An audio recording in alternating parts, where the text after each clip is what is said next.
গত 12ই মে 2025 তারিখ আন্তর্জাতিক অপরাধ ট্রাইব্যুনালের তদন্ত সংস্থার পক্ষ থেকে বিজ্ঞ চিফ প্রসিকিউটর বরাবর সাবেক প্রধানমন্ত্রী শেখ হাসিনা, সাবেক স্বরাষ্ট্রমন্ত্রী আসাদুজ্জামান খান কামাল এবং সাবেক আইজিপি চৌধুরী আবদুল্লাহ আল মামুন এর বিরুদ্ধে জুলাই গণঅভ্যুত্থান চলাকালে দেশব্যাপী মানবতা বিরোধী অপরাধের অভিযোগে তদন্ত প্রতিবেদন দাখিল করা হয়েছে।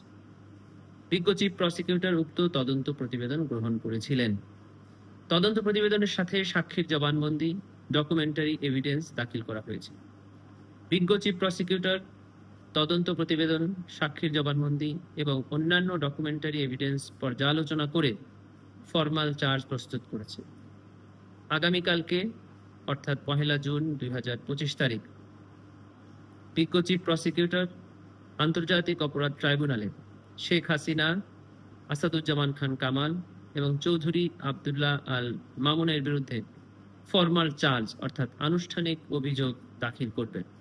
আপনারা জানেন, আন্তর্জাতিক অপরাধ ট্রাইব্যুনাল আইন অনুযায়ী ট্রাইব্যুনালে বিজ্ঞ চিফ প্রসিকিউটরের পক্ষ থেকে ফরমাল চার্জ দাখিলের মাধ্যমে আনুষ্ঠানিক বিচার প্রক্রিয়া শুরু হয়।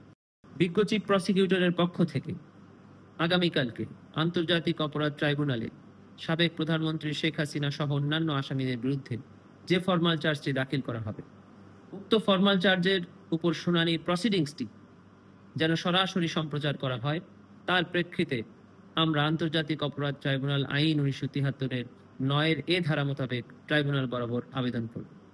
ট্রাইব্যুনাল যদি আমাদের আবেদন মঞ্জুর করে সরাসরি সম্প্রচারের অনুমতি প্রদান করেন, তবে ট্রাইব্যুনালের নিজস্ব ওয়েবসাইট অথবা ট্রাইব্যুনালের ইউটিউব পেজে আগামীকালকে প্রসিডিংসটি সরাসরি সম্প্রচার করা হবে।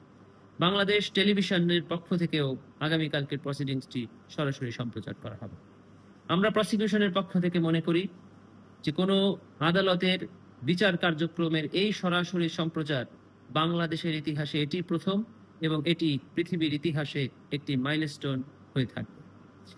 মানুষের কাছে ন্যায় বিচার প্রতিষ্ঠিত হচ্ছে, সেটি পৌঁছে যাবে এবং মানুষ বিচারের প্রতি আরো আস্থাশীল হবে বলে প্রসিকিউশনের পক্ষ থেকে আমরা মনে করি।